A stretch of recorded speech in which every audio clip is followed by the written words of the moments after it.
एक गांव में अराशु नाम का एक लड़का रहता था। अराशु पढ़ाई में बहुत होशियार था और सब उसकी बुद्धि और तेज दिमाग की तारीफ करते थे। लेकिन अराशु की एक बड़ी कमजोरी थी। वो समय का सही उपयोग नहीं करता था। वो अपना ज्यादातर समय दोस्तों के साथ खेलने, मोबाइल पर गेम खेलने और बेकार की बातों में बिताता था।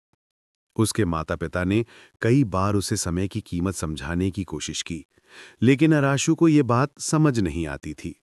वो हमेशा सोचता, मेरे पास बहुत समय है, सब कुछ बाद में कर लूंगा, अभी तुम मजे करने दो।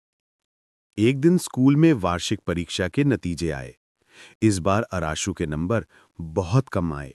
जितनी उम्मीद थी उससे बहुत नीचे।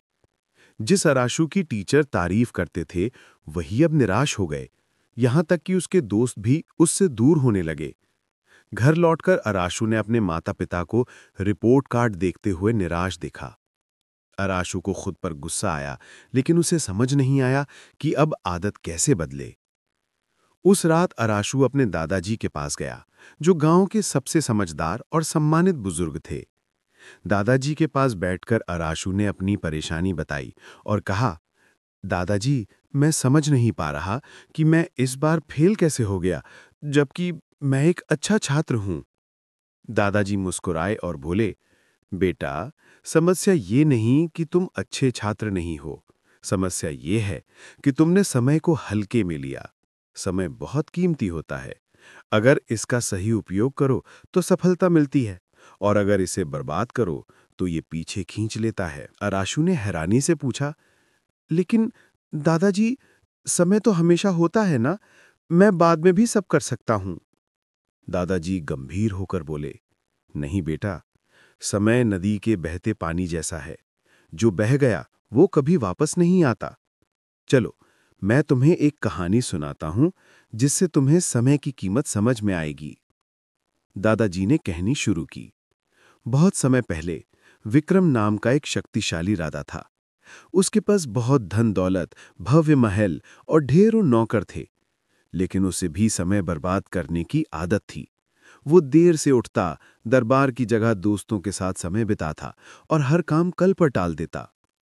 एक दिन एक साधु उसके दरबार में आया और बोला, राजा जी, आपके पास सब कुछ है, लेकिन आप अपनी सबसे कीमती चीज समय को बर्बाद कर रहे हैं। अगर आपने इसे सही से नहीं अपनाया तो एक दिन आपको पछताना पड़ेगा। राजा हंसते हुए बोला, मेरे पास बहुत समय है, मैं जब चाहूं तब कर सकता हूं। साधु ने चेतावनी दी, समय को हल्के में मत लो, ये सबसे बड़े राजाओं को भी बर्बाद कर सकता है। लेकिन राजा ने बात नहीं मानी। सालों बीत गए। राजा बूढ़ा हो गया, उसका स्वास्थ्य बिगड़ गया, सेना हारने लगी और जनता का विश्वास भी खो गया। तब राजा को समझ आया कि उसने अपना समय बेकार की चीजों में गंवा दिया। वो उस साधु को ढूंढने निकला, लेकिन वो कहीं नहीं मिला। अब राजा को पछतावा हुआ, लेकिन तब तक बहुत देर हो चुकी थी। उसने समझा कि असली खजाना तो समय है। ये कहानी सुनकर अराशु सोच में पड़ गया। उसे पहली बार महसूस हुआ कि उसने कितना कीमती समय बर्बाद कर दिया। उसने पूछा, दादाजी, क्या मैं अब भी अपना जीवन बदल सकता हूं? दादाजी मुस्कुराकर बोले, बिल्कुल बेटा, समय का चक्र कभी रुकता नहीं। अगर आज से तुम समय का सही उपयोग करना शुरू करो तो तुम्हें सफल होने से कोई नहीं रोक सकता। लेकिन याद रखना, जो काम आज कर सकते हो उसे कल पर मत डालो। उस दिन के बाद अराशु ने संकल्प लिया कि वो समय का सही उपयोग करेगा। उसने एक दिनचर्या बनाई, हर काम के लिए समय तय किया। वो सुबह जल्दी उठने लगा, पढ़ाई पर ध्यान देने लगा और व्यर्थ की बातों से दूर रहने लगा। धीरे धीरे उसकी मेहनत के अच्छे नतीजे आने लगे। अगली परीक्षा में वो क्लास में प्रथम आया। फिर वो एक सफल व्यवसायी बना और अपनी जीवन शैली से सबको प्रेरित किया। ऐसी ही कहानियां देखने के लिए वैभव को सब्सक्राइब करो।